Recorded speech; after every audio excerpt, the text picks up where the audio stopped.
Joining me on GCS Today is our Superintendent of Schools, W. Jeffrey Booker. And Dr. Booker, thank you for being with us. And today we are focusing on the 2018 school bonds. That's a big event in our community, overwhelming support, and we're glad to see it begin to bear fruit. Yes, and first let's talk about the construction of the new Belmont Middle School.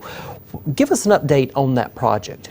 You know, it was just March that we were breaking ground, and now if you go by that site, you'll see the second floor starting to take shape, a part of the building. So they've had excellent weather, a great site, and it just brings excitement to the community. And so it's a joy to watch that project come together. They really have made a lot of progress there on the site. And of course, the new school is located on South Point Road, just down the road from South Point High School. And like I said, they have made excellent progress there. We're fortunate. Beam Construction, longtime community contractor, was awarded the project, and they have really hit the ground and are striving to do a great quality project for our community. And it's interesting to see the construction of a new school building take place, but really it's more than just the building. That is a new school campus, because it will include parking, the athletic fields, and so much more.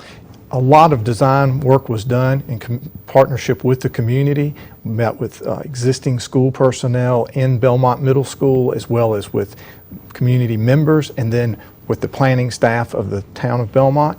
And all that went in to create what's going to be a beautiful campus. And the town of Belmont participated in that, and to help develop a full campus with athletic facilities that will benefit the whole community. And that's something, when you look at the current Belmont Middle School, they don't have a lot of parking and they don't have the athletic field. So it's really a plus for not just for the school, but for the community. Well, and it brings a great point up, Todd.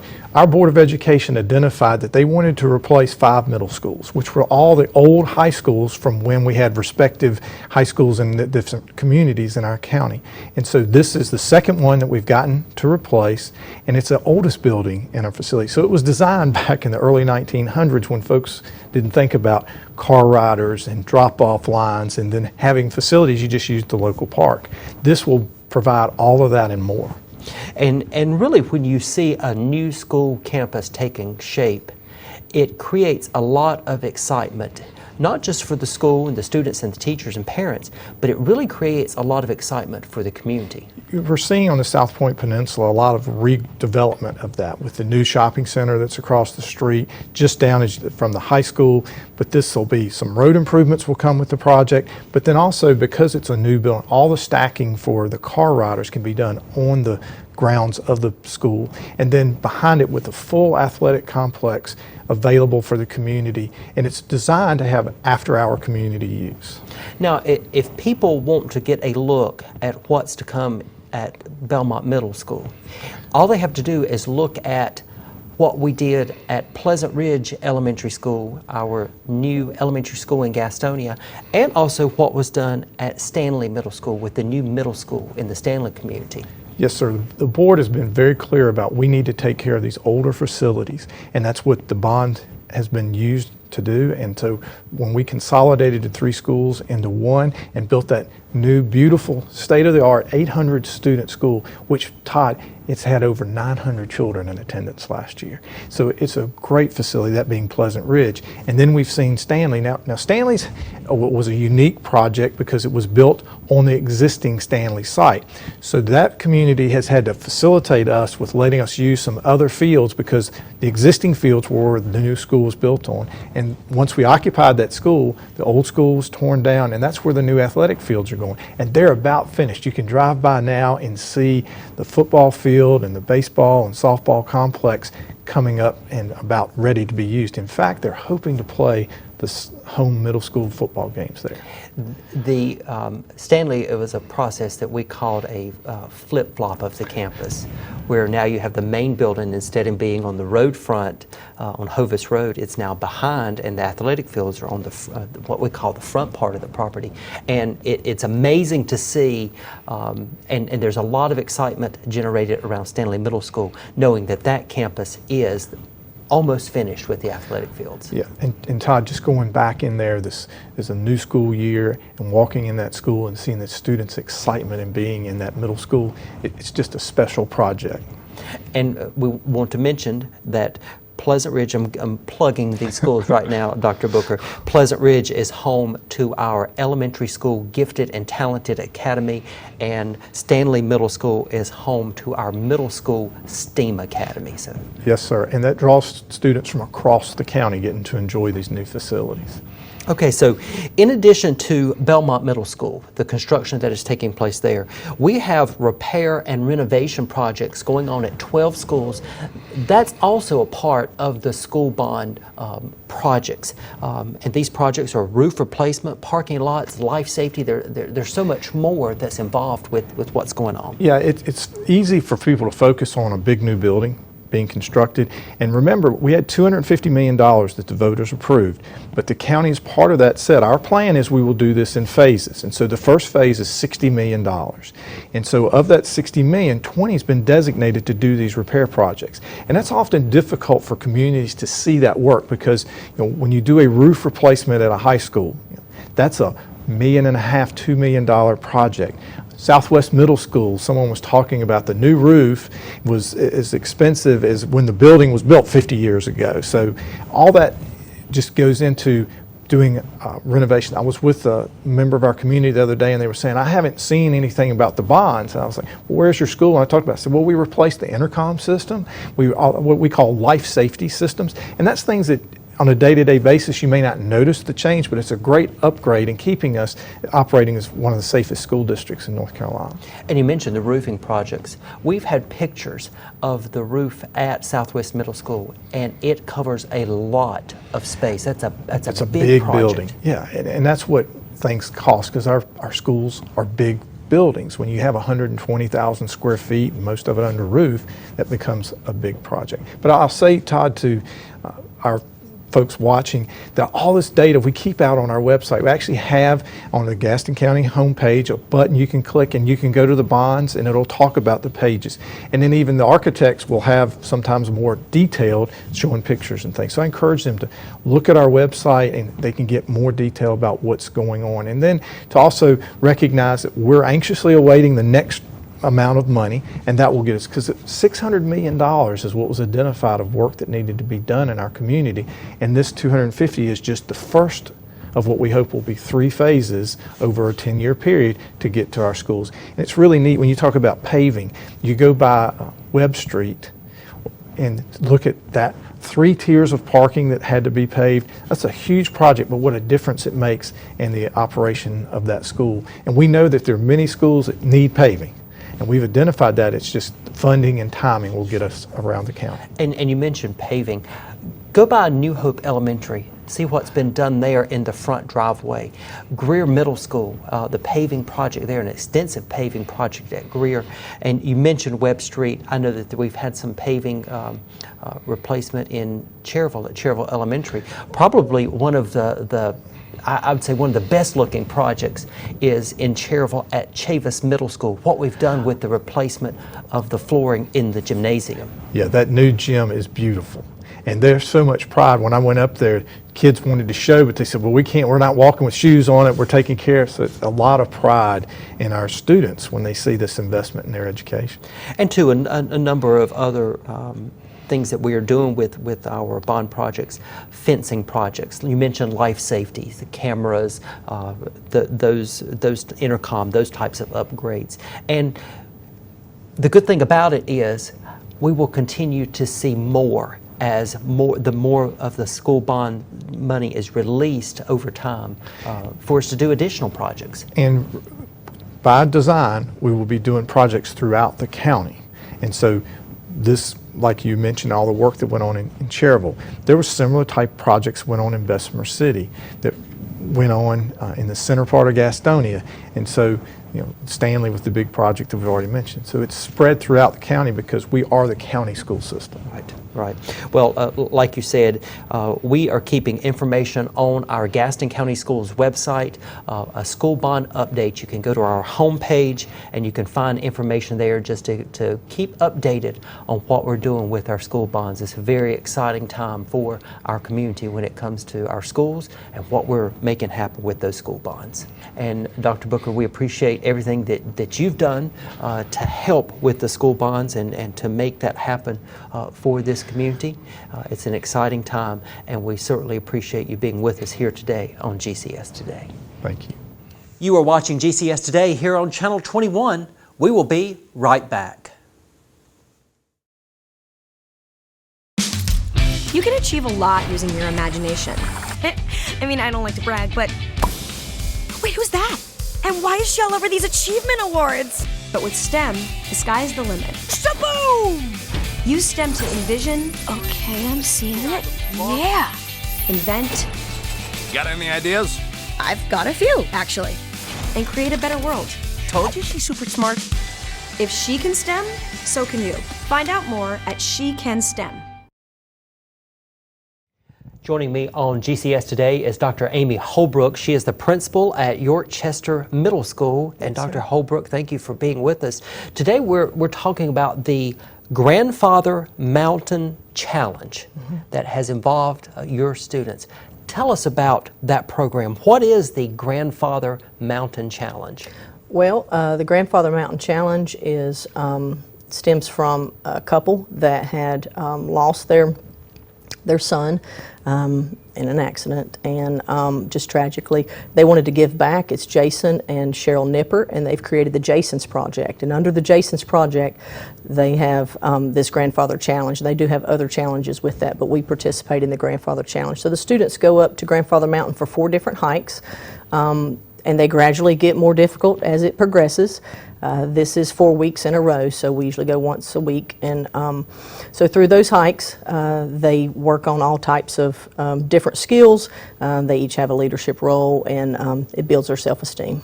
So it's a great program. And so this is the 3rd year that your school has participated in the program. Talk to us a little bit about how you got involved. Okay, we had a teacher attend a conference and bring that information back, and as a leadership team we decided to participate in the program. It seemed to fit our students well.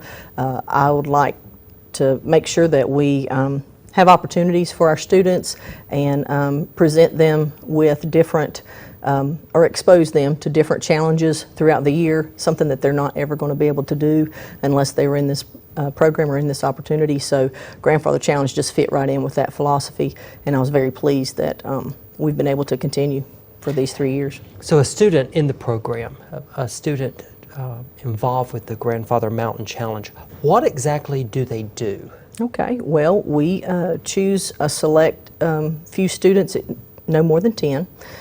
Kids participate in a rotation, so they create like a little cohort. And so the first challenge is they go up to Grandfather Mountain, and it's a short, quick hike, an in and out hike. It gets them exposed to not only just the temperature and what goes on at Grandfather Mountain as far as the weather, but also they have each child has a different role.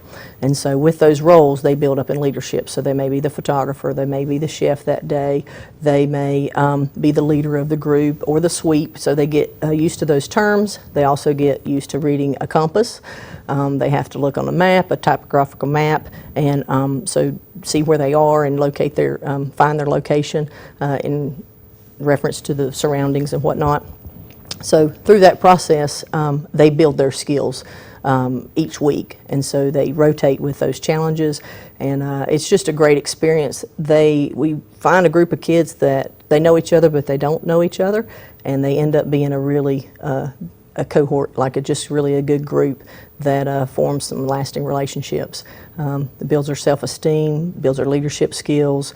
They're able to just rely on each other. Sometimes asking for help is a great way or a challenge for some students. Dealing with failure, dealing with facing something, facing a fear of heights, facing a fear of just the duration of a hike sometimes can be difficult for some students. Being able to share even the food can be challenging for some. Now this is mine, and so that they hike their food in and they hike the trash, and leave no trace is a big issue or a big concern, and so they make sure that they follow all of those steps. And that's just a learning curve for some of our students that never get a chance to do this at home or here in Gastonia. Yeah, probably going to Grandfather Mountain is probably a new experience for some of the students, because even though we may think, oh, Grandfather Mountain is not that far away from us, there are probably some students that have never experienced what that's like. You're exactly right, and even you know, I drive the bus up there, and when we're driving, even the change of the pressure, and my ears are popping, and oh, there's a deer. I mean, sometimes they've never seen a live deer, you know, running, or the horses, just being exposed to going from Gastonia, you know, up to Grandfather Mountain itself. We do have 2 different routes that we go. We try to stop by a college on our way back if there's time. So Lees McRae is there. We've got Appalachian, and of course I like to stop by Lenore Ryan if I can. That's my alma mater, so I'm going to make sure we try to go by there. A little bit partial. That's right, a little bit partial. So even if it's for a bathroom break, I'm okay with that. But that way they get exposed to a college campus and also just be in the experience of the Grandfather Challenge. They also have the museum up there. So the first hike is real short, so we're able to participate and go to the Natural Museum at Grandfather Mountain. And so they get to see all those different animals, and they never would have an opportunity to see that otherwise. It's such a great area of the state It is. to explore. So it's good to see that the students are involved with this program. They're focusing on leadership. They're focusing on teamwork, collaboration, taking on responsibilities that lead to helping build their self-esteem, and they're learning that, hey, I really can do this. I guess as a principal, seeing students experience that probably makes you feel pretty good. Yes, sir, it does, and it's a great experience for me to see them grow throughout the process. But also, as I've been at York Chester for a while, I'm able to see them grow from 6th grade, 7th and 8th. So when we take these 7th and 8th graders, it's good for them to see me in this element as not being the principal. I'm hiking with them, I'm participating with them, but I definitely thoroughly enjoy seeing them go through just the change of them just blossoming. And it's life-changing for these students. And it really is an opportunity to take learning beyond the classroom. Yes. And giving the middle school students an opportunity to experience real life, the real world, and for them to gain knowledge and skills and other things from that take place outside of the classroom in what really is I guess you could say an outdoor educational environment. It truly is. We talk a lot about soft skills, when you're dealing with, customer service or in the business world, or, when we're talking to our kids about, when you shake somebody's hand, those types of things. But these are some of those soft skills, being able to take a risk, being able to accept a challenge and finish it through. Once they start the Grandfather Challenge, if they do not finish all 4 hikes, there is a ceremony at the end and an awards banquet that the Nippers put on for the students. They give them the pictures, they give them a nice certificate, they also give them a gift card. And so if they don't finish the 4 hikes, they don't get to go to the awards ceremony. So, being able to, accept a challenge, finish it through, and also dealing with people you're not used to dealing with. Those are all soft skills that we can't always teach our students in the classroom. And this is a great way for them to build those up and be confident enough to go and do something else that may be more challenging for them. The best way for them to learn is to experience. You're exactly right. It sometimes. So wonderful things that you are doing at York Chester with our students as part of the Grandfather Mountain Challenge. And I know that when you participated in that adventure again this year, you'll have a new group of students that will go through that. So yes, I'm looking forward to it. An excellent program you've got going there at York Chester. Now, I do want to mention another great program that's going on at York Chester, and it's a new program this year in that York Chester is home to one of our career academies. And take a little bit of time to explain what you're doing in the Career Academy and what that means for York Chester. Okay. Well, we are a part of the Career Academy, which is connected to Hunter Huss, and we have taken an innovative and design approach to that. They have a track, a pathway that is scientific visualization and multimedia design that you can take at Hunter Huss. And so in this process, we noticed there wasn't a lot of students participating in that. As neat and cool as that sounds, to be able to design video games or design any kind of multimedia activities, you know, that seems coding. It may be a little far-fetched for them to take a risk and take that challenge. So we have partnered up with that pathway, and so with that we have added 2 new classes at York Chester. We've added multimedia gaming design as one of our CTE classes, or career technical education classes, and then also robotics and automation. With that, they're able to increase their coding skills. They're able to work on their engineering.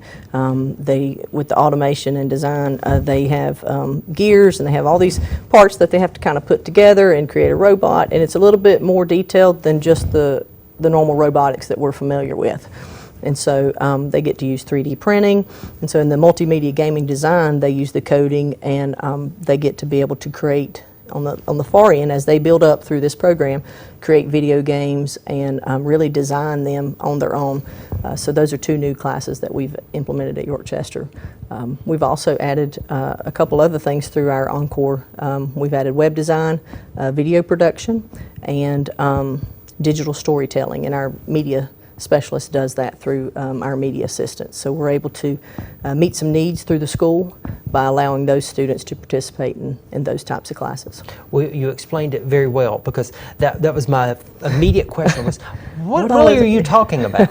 So it really is, it really says something to know that middle school students have the opportunity to be involved with gaming and the computer coding and the robotics, the electronic digital side, and students, as you well know, students are interested in that. Right. That is what it's all about. The video games and the gaming. That's really what it's all about. So it's good to see such an innovative program in place at York Chester. Well, thank you. I appreciate that. Another thing that our teachers have been working with our students with for a while is our game-based instruction.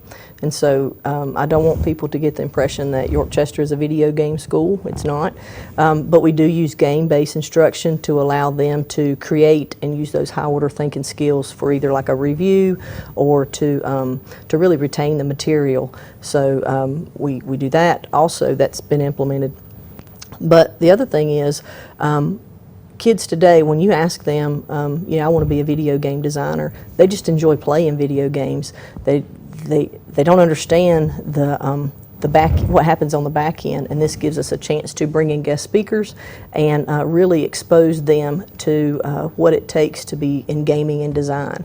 I just spoke to a friend of mine that she started out as a lit major, and now she creates the backstory of video games. And so the literature and the reading and being well versed in storytelling and fantasy, that's the important piece of video gaming. So, you know, it's really opened my eyes personally, because I'm not a big gamer, I'm going to be honest with you, but I enjoy the competition, and I know where kids need to be, and that the fact that they're interested in this. And so if this is a hook that we can get them to go further and learn more about whatever topic it is, or find their passion and what they want to do in life, I'm all about.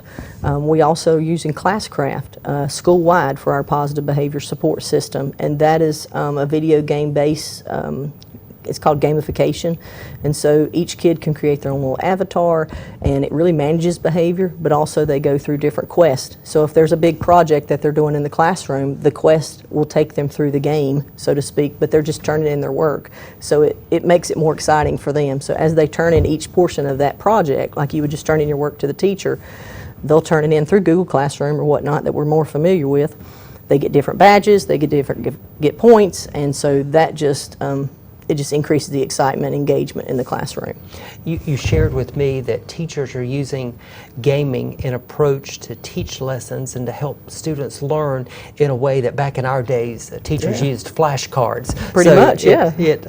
It sounds like it's a lot more interesting and a lot more exciting for students at with the Career Academy and what you have going on now. Do want to mention the Career Academy program at Yorkchester Middle School, also the Career Academy program that we have at Southwest Middle School. Both of those Career Academies feed into the Career Academy that we have at Hunter Huss High School, and students from all across Gaston County can apply to be a part of the Career Academy program. It's not just for Yorkchester. You're right. You have students from other parts of the county that are in your program at Yorkchester. Yeah, we're very happy to have those students. A lot of great programs going on at Yorkchester with the Career Academy and, of course, the Grandfather Mountain Challenge. Dr. Amy Holbrook from Yorkchester Middle School, thank you for being with us today here on GCS Today. Thank you, sir. Thank you for watching GCS Today here on Channel 21. Before we go, we would like to give a shout out to Rankin Elementary 5th grader Emma Lineberger, who raised more than $4,000 so she could pack book bags with school supplies for her classmates in need. While talking about school supplies, we want to thank everyone who supported our annual Stuff That Bus collection at Office Depot. More than 4,600 items were donated so students could begin the new school year with plenty of supplies. And we want to thank Dole Foods for donating 400 backpacks and other school supplies plus $1,500 to our 4 schools in Bessemer City. For GCS Today, I'm Todd Higgins. We look forward to seeing you next time.